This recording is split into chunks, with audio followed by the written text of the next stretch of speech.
Welcome back. My name is Derek Main, and thanks for coming to my channel. I review translated literature.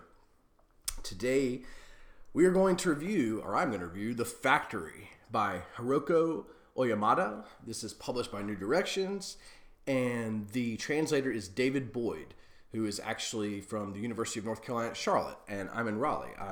I was in Charlotte yesterday for work, and I'm there often, so that was kind of cool to see. A quick note before I start. I've never had a dog before, and we just got a 7-month-old, beautiful little dog. There she is, Gidget. My family, we've never had a dog before, so it's new for me, my wife, and the kids. She may make some noise during this recording and want to try to be a little star, so I'm just giving you a heads up on that, because I'm not sure how she's going to react to me sitting here talking for 20 minutes to an inanimate object. We'll see. So that's just to give you a little heads up, but it's an exciting time. So, The Factory. I recommend this book full-throated. I thought it was tremendous. Most of the books I'd read, I'd say I have a fairly good idea going in of at least where I got the recommendation. Now, this one I really had not heard that much about. I don't know why, but the buzz just hadn't reached me through my little bubble, since that's kind of all, we all live in those. It's a New Directions book, right? So New Directions is sort of I would say or guess the leading publisher of translated fiction here in America. A stellar name, a great publishing house. So in that sense, of course, I knew of it in a way. But I was in Charleston, South Carolina for work, and I went to this adorable little bookshop called The Itinerant Literate, and it used to be a bookmobile, and then now it's kind of got a little space, and they had a really small translated literature section, as most even great bookshops do. And I picked up, it was all New Directions titles, as I recall, and I picked up The Factory, and then one other, an older title, Dag Solstad, The Professor's Night End, or the Night of the Professor, or something. I have not started that. But anyway, I started it right off, The Factory, and I was immediately taken by the pace. It was such a calming, sort of warm sensation that sort of takes over you. You're following three people as they start their new jobs at the factory. One is a machine shredder, a paper shredder, works with the machines to shred the paper. One is studying moss with sort of an end goal of greenscaping the whole thing, but seems to just be studying moss. And the other is proofreading all kinds of,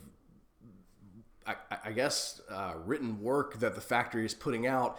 All three jobs have one thing in common, which is we question, and certainly the workers question their usefulness, or how important they are, or if they're sort of arbitrary. And so talking about their jobs is a little weird, because the jobs are weird. One person shreds paper, one person edits, and one person walks around and looks at moss and gives moss tours.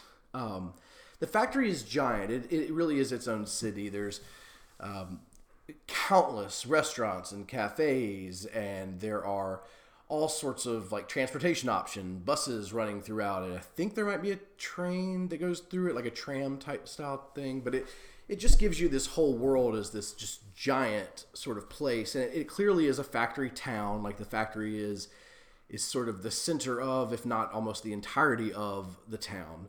And these three people are at turns, of course, happy to have the job, they want to work. And there is some sort of cachet, I think, because of the nature of the factory in the town, with specifically working for them, but are confused about what the factory does, and that's never clear, and also what they do and what their role is supposed to be. But the pace of it, as we follow these three, and it's a short volume, as you can see here. I mean, this is, I think, novella is what I would call it, but it's 116 with some pages that are not, well, I guess, I was going to say they're not fully in, but no, regular type. All right, just 116. It's a novel. I correct myself. But as soon as you get into it, the pace is very slow in a pleasant way. There's a lot of space in between your thoughts and the inner monologue of the characters, and you're really kind of sort of slowly going with them. And this is really cheesy, and I'm going to admit it right up front, but it reminded me of like a warm bath. Like you're just kind of like washed over with this language. The language is beautiful. A tremendous job by the translator. And of course the writer, I mean, but both obviously combined to make this just such a great read. It is at 113 pages, and because of the pace, you know, it's kind of just sort of an evening, maybe into the next morning, and you're in this world. So good. So what can we talk about this book without spoiling? Because one element of this book that is different and interesting, but makes it difficult to discuss, is there is in fact a twist. You know, I don't know if anybody ever watched, here in America, the show Lost was really big in, what was it, like the mid 2000s or maybe early 2000s? Yeah, early 2000s. And anyway, they kind of, here in America at least, like along with maybe Sixth Sense and things like that, you know, started getting everybody talking about twists, and then, you know, no spoilers. And of course now, like with binge TV and stuff, that's like a big thing to like, don't spoil it. And in general, I feel like I can do a pretty good job reviewing a book, giving you a sense of it without spoiling, while also you understanding what the world is about, what you're going to get into. And here I can certainly do that with the language, but it's a little difficult as far as what the ultimate thematic message of the book is, I think, because I don't think I can exactly discuss that. I can discuss sort of the underlying theme and what we're racing toward, but without giving away the sort of trick or the you know, twist ending. It's a little difficult to talk about what this ultimately says about work. And that is what the book is about. It is about modern work and our place as workers. So one interesting thing about that twist, though, is that it is on the last page in the last 3 sentences. So like you're reading the whole thing, and then in 3 sentences, which is really, really cool and different, right? Because that takes a lot of skill. In that way, it's kind of, a short story is more comparable. But this is richer than that, right? Because we have 3 characters, we have a fully developed world, and we have a thematic sense about work. So it's not a short story, but it has that quality there right at the end of, wow, you know, in just 3 sentences. And certainly there's some foreshadowing and stuff. I mean, it's not like all of a sudden it's like, and then we woke up and it was all a dream. I think there was a famous show from like the 70s or something, a Newhart show that was like that, but it's not like that. I mean, it, you know, it's a twist that like once you read those 3 sentences, you're like, oh, whoa, okay, yeah, that makes sense. But it still slaps you right in the face, and I love that. So setting aside that part, the undercurrent of what it means to do our work. I don't know how this is in other countries, but here in America, we have this terrible like business marketing speak that's all just like, find something you love and you'll never work another day in your life. And the reason that that's such crap, frankly, even though it's a fine sentiment, I mean, I guess there's nothing wrong with that, is that there's a lot of work to be done, and that like that's such a privileged position to be able to think that like, oh, I can just review books for a living. Do you know what I mean? Like, not enough people read books, nevertheless, like, want to read a book review, or nevertheless, like, want to get on YouTube and, like, watch my, you know, talk about a book, to where all of the people, for instance, in BookTube, that would love to do this for a living, could do this for a living. I mean, and that's one tiny niche. Take anything else. I mean, anything in the entire world. I mean, almost to a T, almost everyone I know, they're unique, awesome, creative, wonderful people that have just a bevy of talents, and very, very few of them, that's what they do for work. And that doesn't mean that work is all bad. I mean, I have a job where I travel a lot, and I'm, you know, happy with it, but it is my job, and that is very sort of separate. It's a compartmentalized life between kind of, you know, my interests. That doesn't mean I can't talk, you know, to my coworkers about my interests, and I can't make it a social thing, but I don't get to do what I love, you know, for a living and never work a day in my life. No, I have to work, which means I have to do things I don't want to do as an adult in times where I have to existentially question whether what I'm doing is A, ethical, B, useful. I mean, I don't work for, like, I shouldn't say ethical, but I mean, that is true too, right? In any kind of modern capitalism, like, I don't work for Halliburton, but you know what I mean? Like, there's always that kind of question, you know, when you're coming from the left, as I am. But anyway, yeah, A, ethical, is it? B, useful? Does it make me happy? You know, am I even within the function of my job? What I'm actually supposed to do, am I even any good at that? I mean, those kinds of insecurities and questions are fraught throughout work. And so I really appreciated the fact that these three people dealt with them head on, and it was very just honest. There's a couple sections I want to read that kind of speak to that. So this is from page 94. I try to figure out where to... One of the great things about the language is you couldn't... When I started to highlight as I was going through about like, oh, I really want to take this section, like your highlighter just... Oh, it starts going and going and going. Because you're like, well, I don't want to miss that. I don't want to miss that. If I made it all the way across... This is across a bridge. I could just leave the factory through the south gate. I didn't feel at all worn out from the walk to the bridge. I was sure it was going to take hours to get there, but it was still lunch. This river, this bridge, this factory... It was all so big, and I was a part of it. It had a space for me, a need for me. I should be grateful, right? Sure, it's a job that anybody could do, even an old man or a guy with a bad leg. In that sense, maybe it's not the best place for a young woman with her whole life ahead of her. Still, most people my age are holed up in their rooms with nothing to do. I want to work, and I'm lucky enough to be able to. Of course I'm grateful for that. How could I not be? Except, well, I don't want to work. I really don't. Life has nothing to do with work. And work has no real bearing on life. I used to think they were connected, but now I can see there's just no way.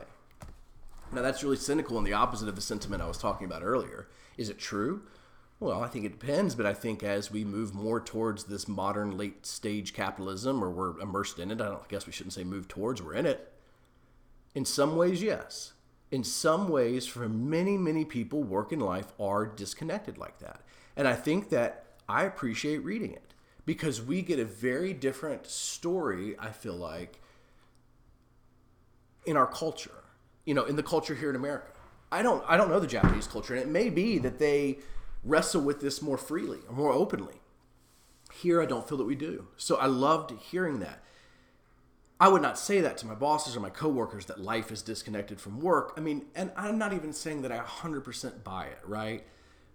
But that's the thing about perspectives, and that's the thing about reading translated literature and reading interesting literature, is you take something that you feel a kernel of, or is maybe something that you slightly understand but have never really been able to grasp. And what happens as you're going through this type of reading is it opens something up, and it really starts to make you think about your own life. So many of these books that I translate from countries far, far flung and voices that are all around the world, you know, they feel like, I guess, oh, I'm sitting here in a suburban house in Apex, North Carolina with 2 kids, a brand new dog that really wants to be on TV, and a wife and a very stable middle-class normal life. What could this have to do with me? And in almost everyone, and especially in the factory, you find the human experience is, of course, universal. And it has so much to do with me, and you can find so much in it.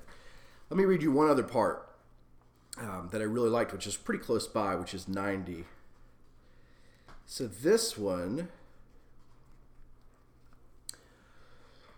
The more my thoughts wander, the harder it gets. Everything feels so disconnected. Me and my work, me and the factory, me and society. There's always something in the way. It's like we're touching, but we're not. What am I doing here?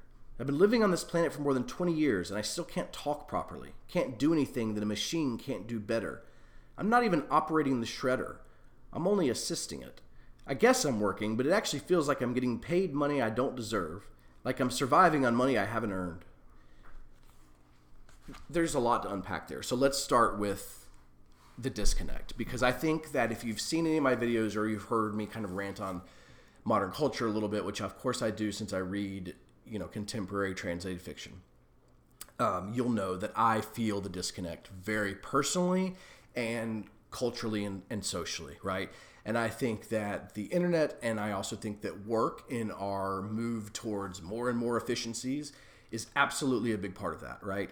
And so it was chilling and also rang very true to me to read her description of her work and her life as feeling so disconnected, like something that I'm almost touching, but not quite. And that then extends not just to work, but to the people in your life and to the society that you're in, maybe even to the politics. Everything feels like this thing that is happening right here, but that you are sort of floating through as it's all happening. And you have less and less control and less agency. And I'm not making a value judgment of whether all that is true, how much of it is true, or how much of it is sort of cliched. And you could do an entire multidisciplinary study on those kind of facts. But it's a feeling for sure. Like, regardless of how accurate it is a feeling. And to hear it expressed like that, I really liked. So that's the first part of those just few sentences. Next part of those next few sentences is much more a practical application of the fact that many jobs are getting automated, right? And many processes are getting automated. And so we're left to question, are we even better than the machines at doing the job? I'm lucky enough to where the job that I do actually has a very high social component. And so there is a need for a person to be sort of doing what I'm doing, okay? But I see increasingly, even in my job, and especially within my industry and all kinds of work in society, less and less need for people and instinct and gut and intuition and emotion. Like, everything is so highly operationalized. And I like seeing that there, where that practicality of, am I doing this any better than a machine can do it? I feel like I'm getting paid, but just, almost out of pity. Like, I got that sense as I was reading it. And so that leads me into the third and final point about it, which is the relationship between work and money. And I like that it closed with that because, of course, that's why, so many of us work. But as you heard in that first part that I read, there's that innate desire to work as well. And we all have that, and so I like that it's tied there. You start with someone who feels disconnected from society, from work, from the world, then feels, well, when I even do my work, am I even any good at it? And maybe I'm just getting paid out of pity. And is this actually producing anything on a one-to-one basis, or am I helping? So obviously I've got a lot of thoughts swirling in my head. I think you're probably used to that by now about this book. I think the ending answers a couple of those questions, but I think I can't tell you the ending because I really want you to read the book.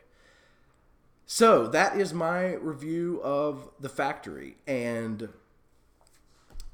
again, I think it's a great book that will, if you work in any capacity, I think that it's something that will make you think about your place in society as a worker, and nowadays, especially in America with our politics, and it certainly appears in England as well, and maybe globally, that workers versus owners is one of the sharp divides that there is. And so it is helpful to read from the perspective of some workers. And this is not a political book. It's a personal book. It's about their three stories, but I think you can come away with quite a bit of politics from it, even though it is much weirder than that, the book itself. It goes for something much bigger than that, much more about our humanity. And so I appreciate that, and I like it.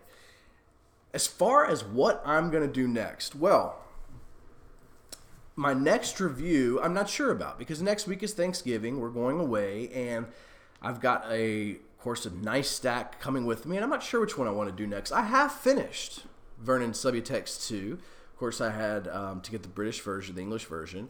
But I don't want to review that one quite yet, right on the heels of my first review. But I will be doing that one fairly soon. Space Invaders is one that could absolutely be next. It will at least be in the next 3, by Nona Fernandez, translated from the Spanish by Natasha Weimer, and this is a Grey Wolf Press. Giuseppe Caputo, An Orphan World, translated by Wayano Adcock and Sophie Hughes from Charco Press. That's coming with me. And the last one coming with me is The Translator's Bride by Hiroko Race, translated from the Portuguese by the author himself. And I said himself, and now I'm really hoping that Hoeo and I did not screw that up and it's not herself. Well, if it is, I will find out and I will correct that in the bottom. And this is an open letter book. So I don't know which one's going to come next, but because I have Open Letter, Charco, and Grey Wolf, it gives me a chance to talk for a second about publishers. And the reason I want to talk about publishers is because they're very important when you're in this niche of translated literature. I was listening today, Chad Post had a special episode up of the 3% podcast with the Charco Press folks. The couple, they're in Scotland. I think one person's from Argentina, one's from New Zealand, but they live in Scotland, and they started Charco Press a few years ago. The interview is because they are coming to America, so they're going to start distributing here. I had to get this one on like a long wait as my bookstore, thankfully one of my local bookstores, Quail Ridge Books, was able to get it to me from the British distributor. But very, very excited about that because their titles have been really exciting. Dime I Love, Fish Soup are two that I'm really looking forward to reading, and I like that they're going to be available. But in it, they were talking about, like, Chad made the point, I think he's correct, that, booksellers say that most readers that come in have no idea who the publisher is, and that's not how their buying habits are. I just want to push back that he did admit there's a segment that's like that, and I just want to talk from that segment. I came from a world, and still, am very interested in this world of music, right? Where I bought a lot of records. I was into a lot of bands and a lot of weird, niche stuff, some hip hop that's not on the radio, like whatever it is I'm into, right? And the way that you find that stuff is through record labels. Once you find an artist that you like you're going to follow that label and you're going to see what else they put out. I feel that publishers now, especially these type of publishers, these small independent publishers, these university presses, nonprofits such as Deep Vellum out of Dallas, I think following them is how you stay on the cutting edge of the literary movement when it comes to literature and translation. Of course, there's Twitter, which I love. Translated Lit, which Knowledge Lost. He has an incredible podcast. He also has a great channel. I'll put a link to his channel actually below there. And it was one of my first inspirations, for doing this and for expressing this stuff.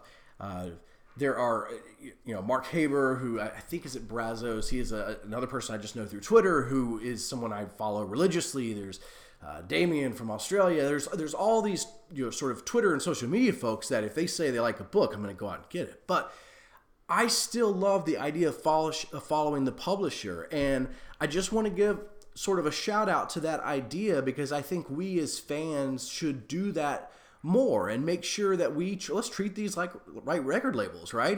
When they're making these decisions, you'll see a lot of the same authors, of course, but also some of the same translators, and you've got a tastemaker, someone in that editorial role or director role that is ostensibly making these decisions about what to publish and what not to publish. There's an entire world spanning several oceans of what they can choose.